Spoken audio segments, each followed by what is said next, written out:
I'd like to acknowledge Australia's First Nation people as the traditional custodians of the land, and for this episode in particular, the Wandandi people. I pay my respects to their elders, past, present, and emerging. We need to value that sense of smell so much, which is why wine is so endearing, because it does conjure so many different memories, and every wine is different. It's incredible. This is Over a Glass. I'm Shanteh, Wale. Virginia Willcock is a powerhouse of winemaking wisdom in Margaret River. As chief winemaker at Vasse Felix, her custodianship of this historic estate is not lost on her. In the haven of Wilyabrup, Virginia joins us today to shine a light on one of Australia's most coveted wine brands and tells us more from her 30-plus vintages in Margaret River. Hi, Virginia. Thanks for joining me. Hi, absolute pleasure. You know, I really feel like maybe you should have had a drum roll or kind of some entry music or something. I've been dying to have you on the podcast, and the day is finally here. Woo! That was a great introduction. Sorry, I think that was just as good. Thanks for that. You've done your fair share of podcasts, and I've listened to all of them, and they've been amazing. So I'm going to try to be as original as possible, but we do have to cover a few topics today. That is, one is you, two, it's Vasse Felix, and three is the amazing and idyllic Margaret River. So I thought we'd begin at the start. Your parents owned a vineyard a bit north of Perth, where you grew up. What's your first moment or memory of noticing wine, and when did you decide that kind of wine was the path for you? Oh, moment of noticing wine, I think, was all my parents and their friends drunk, laughing, having a really great time after, either picking or pruning, because we just got friends to do it. It was a bit of a, party, come up to the farm camp. There was no house or anything on the place. It was camping and working and big barbecues and lots of drinking at night. And I guess that gave me a sense of freedom, because the parents were all having fun with each other. They didn't really care what we were up to. That's perfect. And I mean, a lot of wineries and brands almost do start like that, the kind of camping, very kind of holistic way of being. And you obviously saw them really happy and you could go and get up to mischief. So I love it.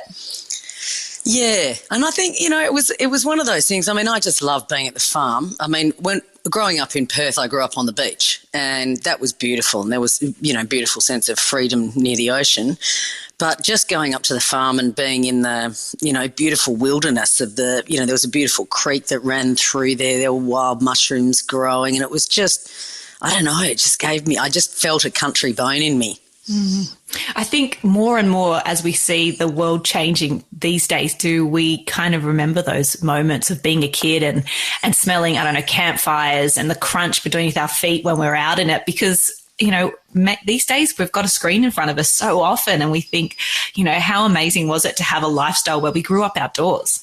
Yeah, absolutely. We played on the street, went to the beach by ourselves, full, farm freedom and wilderness. It was just joy. I'm not a computed person, even though I managed to get on this podcast somehow. But I'm very much, a land-based animal. I love the earth. I mean, I love swimming as well, obviously. But it just gives you that sense of real. I find the whole computer world so unreal. Yeah, definitely. And it's so bloody hard to navigate. Well, it certainly is for me. So you decided that was something that you wanted to be a part of. And you travelled around. You made wine in Italy, Albania, New Zealand. What place made the most significant impact to you in the approach to kind of winemaking in your travels? Oh, look, it was probably Italy. I had all my,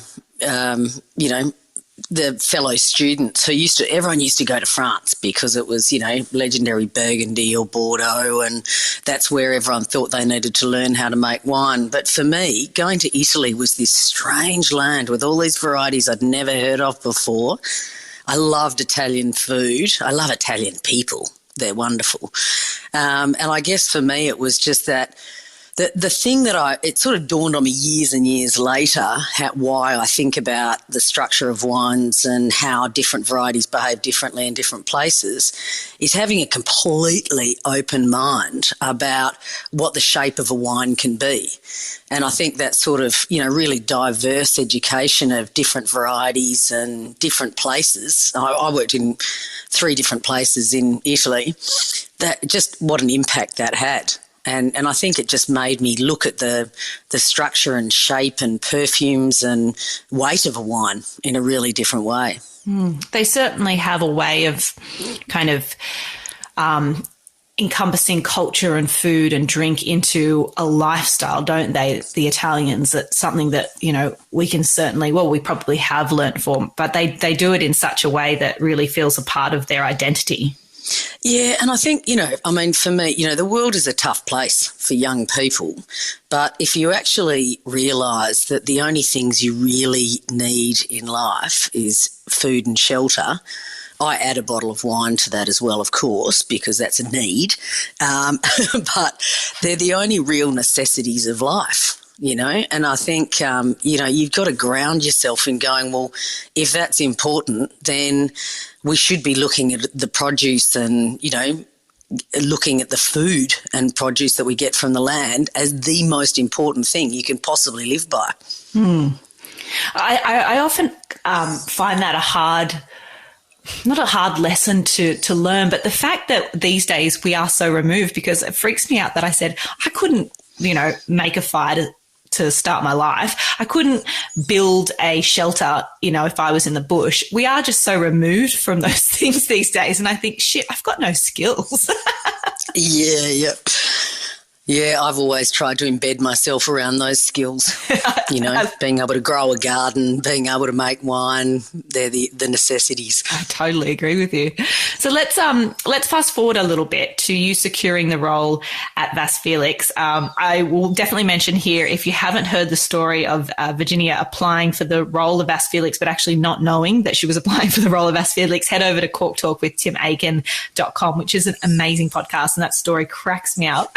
But where do you start when you join such an iconic brand so young like Vasse Felix? Take us back to your first few days or months at Vasse Felix and what that was like. Oh, man. It's just been a constant journey, really.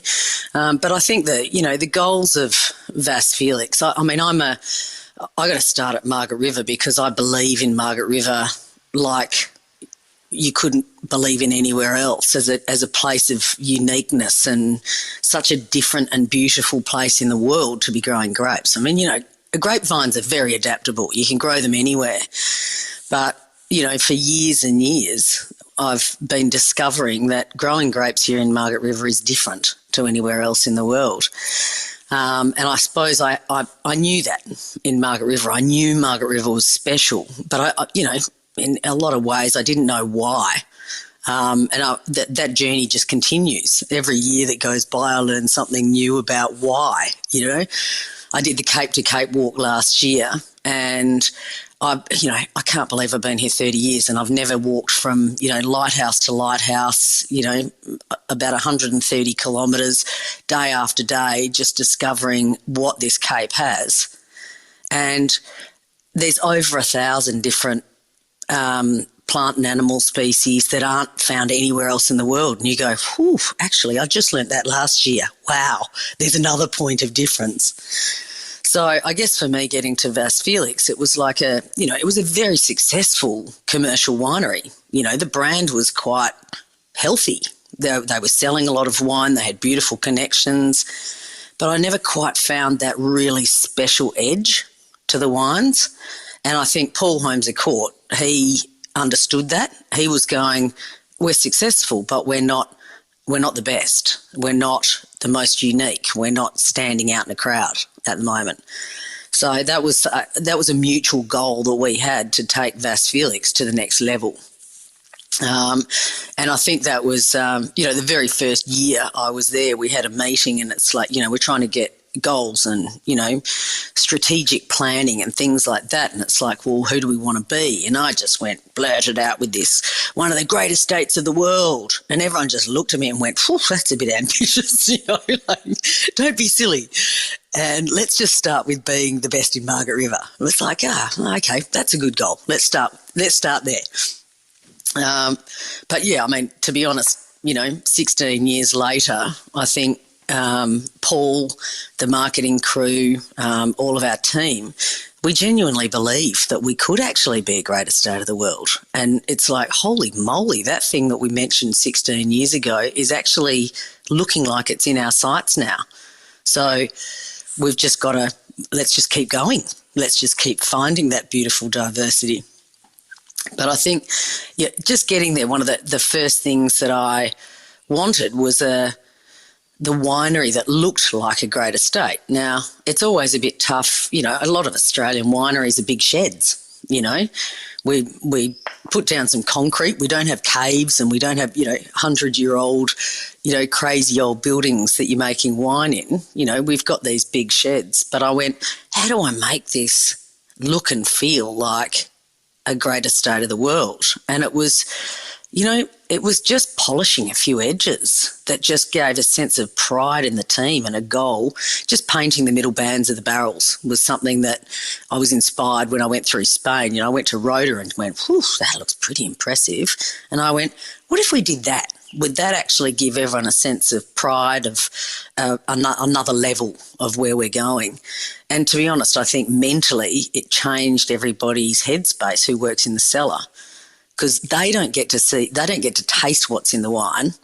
They get to see the results of their job, which is unstacking barrels, filling the barrels, stacking the barrels back up again. But when they get the bands right and they do a stack and it's beautiful and they've got all these bands, they go, look at that.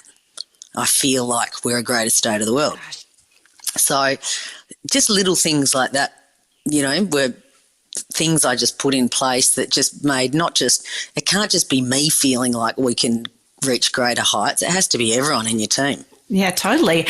I think it's amazing that you mentioned that because, and for listeners out there, in case you don't know what Virginia's talking about, and it's something I noticed as soon as I walked through your winery too, is that you painted the bands. So in the middle of the barrel where the kind of bunt sticks up, the ferment often can leak and overflow and stain part of those beautiful, incredible oak barrels. And so it's the painting of that middle portion, isn't it?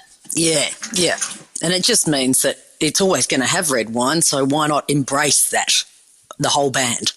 Absolutely. And it looks like a piece of art when you walk into a winery, and it's something that you've made a point to do. But like you said, it gives us a sense of, even from the smallest detail, we're taking pride and we're noticing what we can do. I just think that is such a beautiful representation of just how ingrained you are into somewhere like Vasse and the minute detail that you've gone into. So that's just perfect example of that. But talk to me a little bit about the founding role of Dr. Tom Cullity, and his impact to Margaret River. There are a few names that we always have to kind of speak of, I think, in Margs, and that's like, Harold Olmo and John Gladstone. But you worked with a man that was hugely influential in the region. So can you describe a bit about his personality, his impact, and I don't know, any stories you'd like to share about the man that I never got to meet? He passed away sadly in 2008. Yeah, look, I only met him in 2007, which was the year after I'd started at Vasse Felix, and Paul Holmes at Court and I had lunch with him. But he actually hadn't been to the estate for, maybe 15, 20 years because he sold it to David Gregg, who then sold it to the Holmes at Court family soon after it. And he just, I think because he was so emotionally attached to it, he just had to say goodbye, and it wasn't the direction that he wanted it to go in, to sell to a big wealthy family. And he was like, he thought he was selling it to his winemaker. So he kind of had to say goodbye to it and left it behind. But then Paul reconnected with him, and it was really, really beautiful. He was humbled and graceful and just so great about Paul bringing him back into the fold. And Paul said, we want to make a wine with your name on it. And he was like, oh, waff, waff, waff, you know, whatever. But sadly, he had already passed away before we actually released the Tom Cullity. But he was an extraordinary character. Like, he wasn't someone who suffered fools. He was a very intelligent man, very forthright in opinion. Actually, one of the other great memories was when we had the 40th birthday, which was also in 2007, because from 67 when the first plantings were in. Tom was invited, John Gladstone's was there, David Gregg, his first winemaker, was there. It was just amazing, you know. It was all the founding wineries were invited. It was just such a great event, and we opened 25 years of Cabernet. But as I was standing there, and I was actually talking to John Gladstone, who's also an absolute legend, and Tom Cullity walks in, and he comes storming through, because we had it all in the barrel hall, storming through the barrel hall, sees John, and he goes, Gladstone's, I've got a bone to pick with you. And I just went, oh, and I just stepped back and I think I better leave these guys to it. And it's just, you know, just small statements that John might have made that Tom didn't necessarily agree with. Tom was very, very intelligent, very opinionated, but he wasn't just, you know, I mean, Gladstone's has done so many great scientific books, you know, and obviously Tom has read them, but he was also a great historian. You know, he read all about the first ships that arrived in the Margaret River region and the whole establishment of this region, which is why we're called Vasse Felix. It was Timothy Thomas Vasse in 1801. You know, who disappeared off the coast, and it was such a great story. So, you know, Tom was fascinated by all those historical things. Just an uber intellect, you know, one of those people you get a bit scared having a conversation with because you're not really sure you're going to say the intelligent things. Yes, totally. And in the end, yeah, and that's the worst thing you can possibly think, because you probably do end up saying something stupid. Yeah, totally. Hopefully they don't notice. Yeah, he was a fascinating character, one of the unique and great people, you know, from our planet. Virginia, you've been making wine in Margaret River for over 30 vintages, and around 15 of those have been at Vasse Felix, and you've been instrumental in the development of the brand. So how you know, all those fundamental changes, what do you feel most proud of? What do you take away from your time?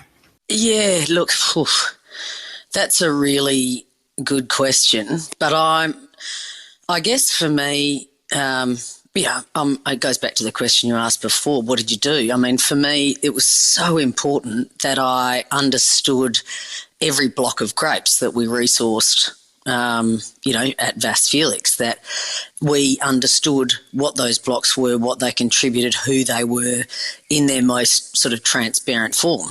And I think that's how you learn to classify land, and you learn to understand the land is by listening to the fruit and how it wants to come out the other end. So I suppose that, you know, every year we learn something different, because not only have you got, you know, you've got a block of grapes on its own unique soil, but every vintage it behaves slightly different, because that little patch of soil might prefer that vintage over that vintage. So you've got this incredibly complex array of personalities that come from every little block of land. And for me, that's it's such a beautiful thing to be involved in. You never get sick of it. Every year you find some little diamond that you never knew could happen, but it's because those seasonal conditions just gave it this amazing beauty. So I'm constantly fascinated. This time of year for me is magnificent, because all of the 2022 vintage are just, you know, coming out of ferment, or, you know, the reds are going through malo. Some of the Chardonnays are doing malo, but they're coming out the other side, and you're starting to see, you go, oh, I didn't realise that was going to be quite that good. It always looked good, but wow, how did this occur? Just beautiful structure, beautiful characteristics, and I just love them. You know, and I think I guess part of the journey for me at Vasse Felix was to drop off the additives, that whole world of manipulating wine to fit a marketplace, but actually making the wines that reflect the land. And I think that's been a huge transition. And I guess, that's also the transition from becoming a good, successful commercial winery to being a great estate of the world. And that's kind of how we felt about it. We now know we have some magical parcels of land that, they're what we think is Margaret River's version of Grand Cru status. We've got beautiful patches of land that are magnificent. They're kind of premier cru status. So finding those plots is the constant journey. And I just hope generations after that, after me, will continue that journey, because the personalities need to be expressed constantly for you to find the best of the land. Yeah, that makes a lot of sense. I think what I'm getting from that answer is that your most proud accomplishment is that you've been part of Vasse, and it just goes to show your love of all of it, of all the hard times, the good times. But when I think of defining features of Vasse Felix as a brand compared to perhaps others in Margaret River, because you've got so many incredible brands there, but I always think of things like the fact that you were talking about that you ferment all your plots separately, your work with no adding yeasts and kind of natural slow ferments, your unique Cabernet clone. You've been such a huge pioneer in those really fundamental changes, and you continue to be. What's happening next for the future? I know that there is, and I don't know how to say it, Idifix? Idifix, yep. Idifix, the Blanc de Blanc. So what's happening for the future of Vasse, and you seem like you're learning something new every day, and what's happening in the next couple of years you're excited about? Oh my God, it's we're working, I guess, the budget up vineyards that we've been working with for the last 7 years. For me, there's a lot of vineyard renovation going on there, I guess, where, it's a 20-year-old vineyard, and we've done a lot of work we've pulled certain patches out because that variety doesn't really go there. We've done a lot of little trial grafting blocks to see if maybe Chardonnay suits there better, but we've got a lot of replanting to do, and getting the right varieties in the right place and the right vine density. They're really incredible projects to be involved in, and we've got 7 years of knowing the quality of the fruit from this property is just incredible, and it's just making sure that it's the right structure, health and everything for future generations. So you got to start now. You can't ever stop thinking about the next generation in the wine industry. It's not about now, it's about the future of how much better it could be. And I think that's the most exciting thing, I reckon. It's all in the vineyards. It's all in the understanding Margaret River more, we've got vineyards in Wilyabrup, but we've also got vineyards in what we call Wilyabrup, or some would say Wallcliffe, south of Margaret River. And we grow different varieties on those properties. And the difference, and it's such a short distance, the difference between the behaviour of different varieties on those two properties are amazing. So we've found that, Shiraz grows so much better in the southern part of Margaret River than it does in the northern part of Margaret River. And that's given us the chance to use those bits of land that are beautiful Cabernet land that we had Shiraz in, to get rid of that Shiraz there and get the Cabernet in, and then move the Shiraz down south. And that's, and we were sort of backing away from Shiraz, thinking, it's not really a Margaret River thing. But we didn't realise until we really established ourselves with a great property in the southern part of Margaret River that Shiraz is a thing, and it's actually more like Syrah, and it's elegant and beautiful. Again, take the pedal off the metal. We're not an Aussie winery. We're a Margaret River wine region that has very unique properties. We can't make wine like anyone else, and nor should we try. So we're finding all sorts of new ground. Sauvignon Blanc's taking on a whole new world of, we're fermenting on skins, we're in large format, it's a savoury, crazy, beautiful textured wine now, instead of, that tight, acid, really, refreshing, zippy wine. We're saying actually it can be so much more than that. So we're very much a savoury house, though, I have to say. When you're working naturally with wild yeast and things like that, and not manipulating things, we're all about that the savoury elements of wine. What was it? Margaret Rand made the greatest comment in an article, I think it was last year or something. What was it? The children eat fruit, adults drink fermented fruit. So we should be talking about the fermentation characters, not the fruit characters of wine. So why in our tasting notes all about the beautiful savoury elements of fermentation? And I'm like, oh my God, she's a woman after my own heart. That's what I love the most. Yeah, I think, and it's also the excitement, but also the hard to put your finger on, hard to describe elements that stops us sometimes. And it's that mystery of like trying to look further and trying to figure out what's the word for that flavor or that aroma that I just can't get my head around, that is so intoxicating about wine, isn't it? Oh my God, I can't. I was actually literally on Friday afternoon, the old after work, having a few drinks, and we were talking about the science of smell. And when you think about how on earth aromas go up your nose into the retronasal and then somehow communicate to your brain, those thousands of aromas we've smelt in our lives, how the hell does that communication pathway occur? And you start spiralling into oh my God, I can't think about it anymore. The human body is way too miraculous for me. Absolutely. And I think that's what's a bit of a shame is sometimes people go, you got what? Weird disintegrated cork mixed with oyster mushroom fungi, and people think, what a wank. But the thing is that we all have such a different set of experiences, and they just, those aromas bring it back. It's like you could be, 5 years old and you've smelt something and you're like, holy shit, it just transports you, which is why it's so wonderful. But there are the more you get into it, the more you hone your palate and your nose, the more you're able to conjure up these incredible memories that, for a lot of people just sound like you're frankly making shit up. Yeah, but that through these COVID times where a lot of people have been losing their sense of smell and taste, from having had COVID, sometimes comes back, sometimes not the same as before.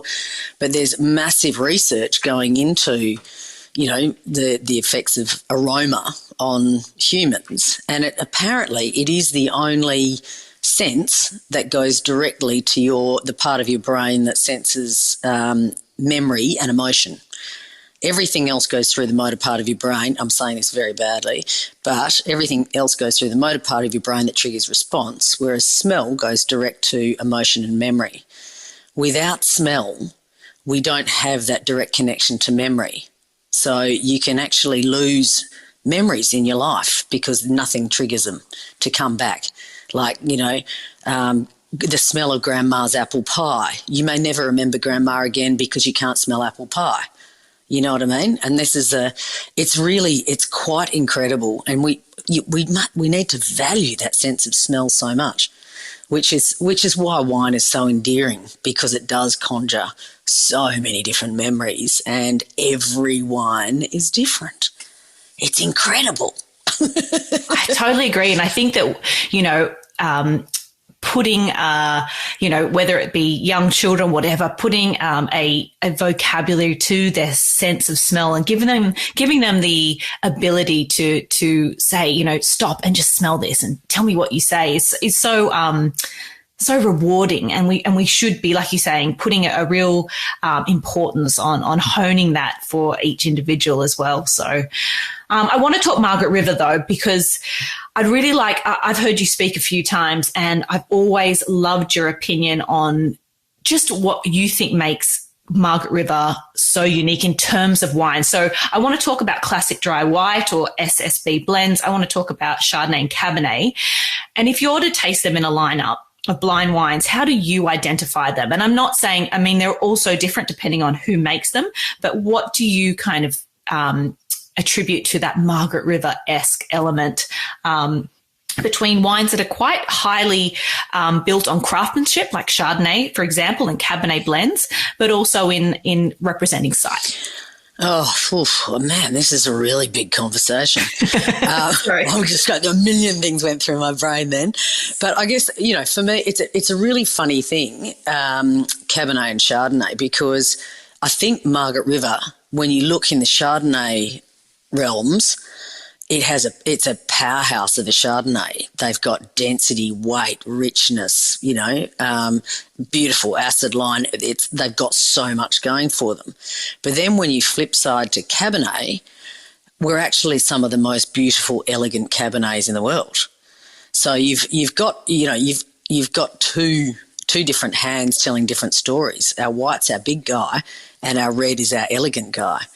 And I think that's a really beautiful, I guess, line of where Margaret River is from a climatic, temperature, sea breeze, all the things that create these elements somehow allows Margaret River to do both of these varieties, both in what I would call the most attractive form. Like, I love a powerhouse of a Chardonnay, you get some beautiful light Chardonnays, elegant Chardonnays, they're fantastic. By the way, we can do that too if you get further south in Margaret River. But it's just, I love transparent red wines. I love wines with shape. I don't like big, heavy, muddy wines. I want wines that actually have a shape. They have space. They have a sense of place, which for me is, we do have a slight herbal nuance, I would say, with the Cabernets. And it was funny talking to Max Allen just recently about the Tom Cullity, and he was going, I've got this very strange herbal character. He goes, it's a savoury, and I said, I reckon it's peppy leaf, which is the peppy trees that we have round here. The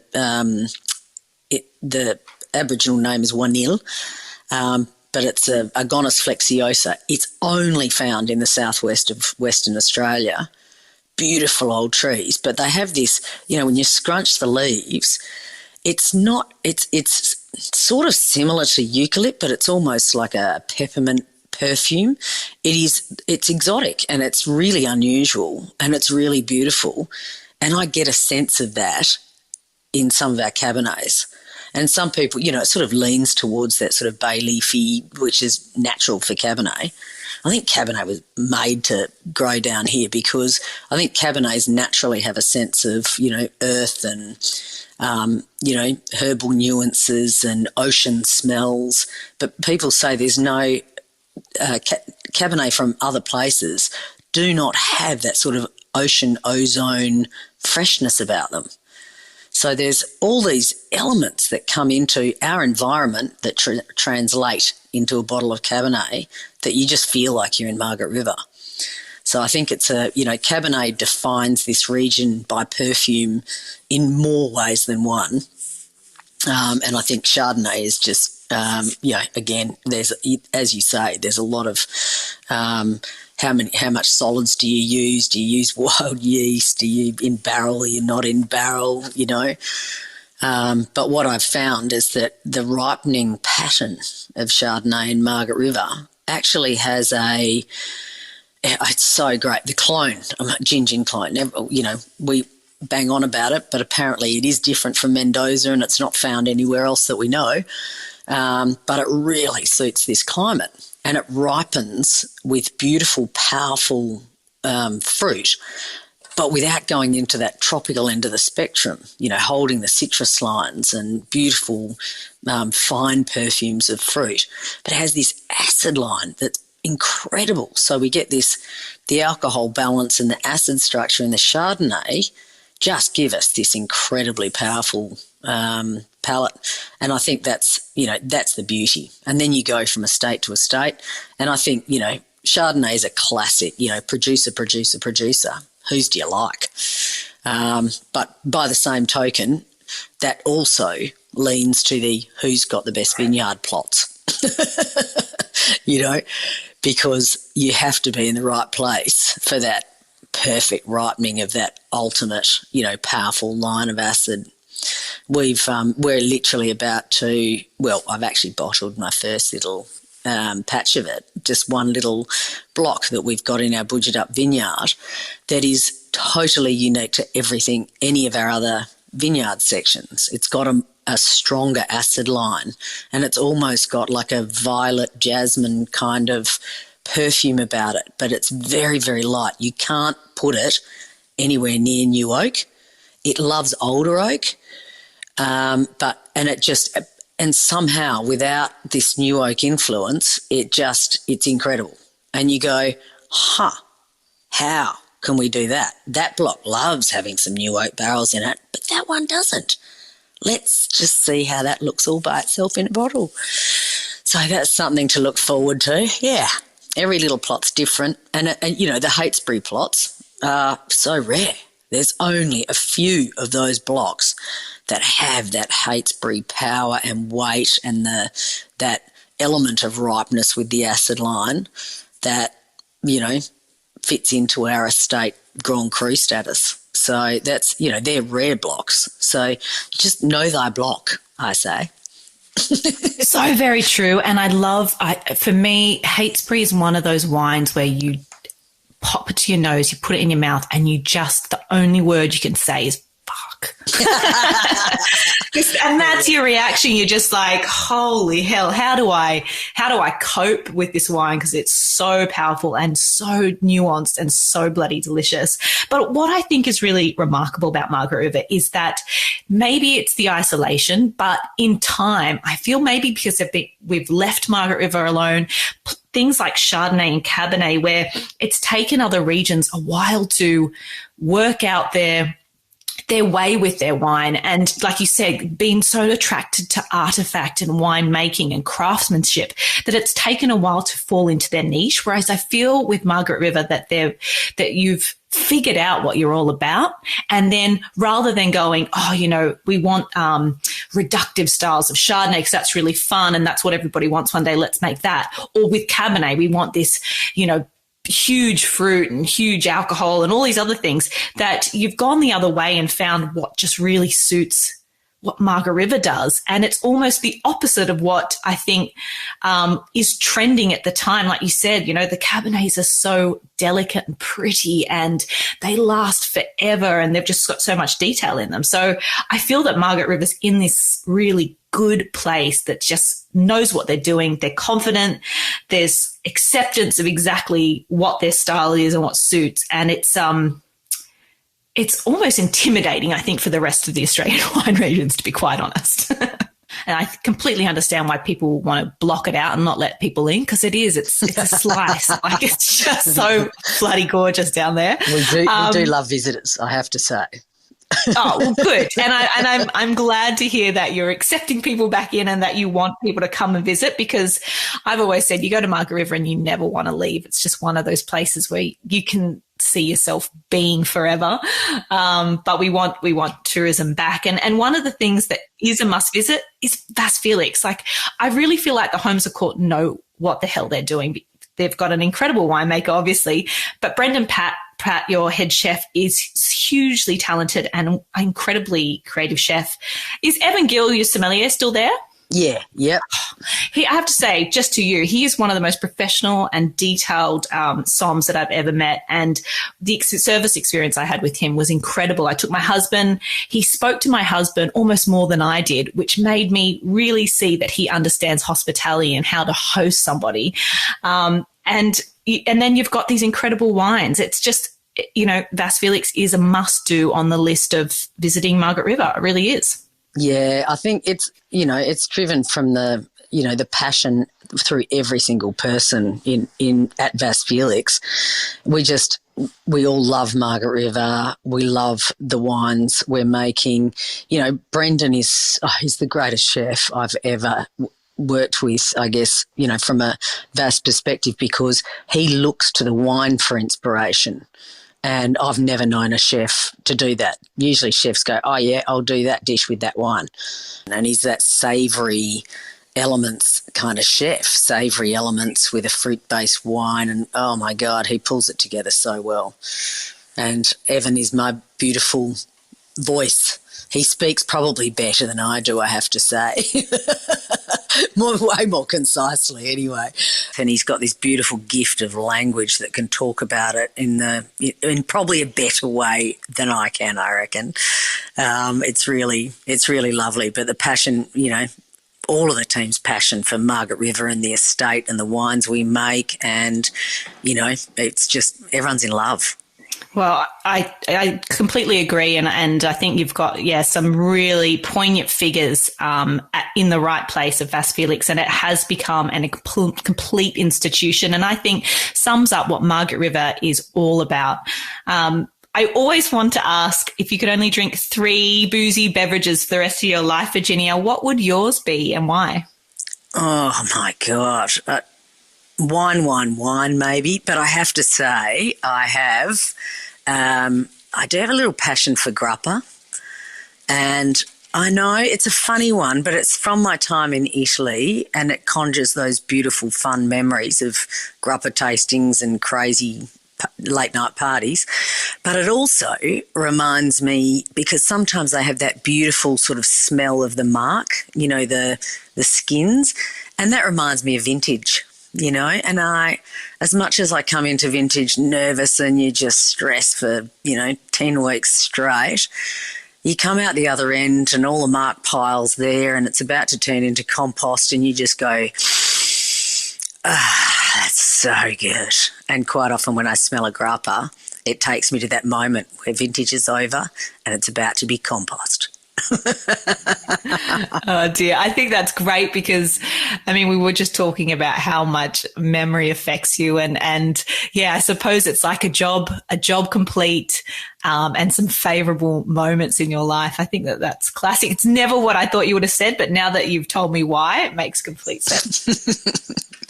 Excellent. But yeah, you can't live without wine. It's actually a necessity. It's not a want. It's a food group. It's a food group you have to have. Completely agree with you. You couldn't have said that better yourself. It's a must-have of life, and it's a sad little place without it, I tell you what. Virginia, it's been such a pleasure to have some of your valuable time. I could listen to you talk forever. We love what you do. You and the team do at Vasse Felix. I really hope to see you in the flesh sometime. Thank you so much for being on the podcast. I really appreciate it. It's been great to have a chat. I'm hoping to be able to travel very soon.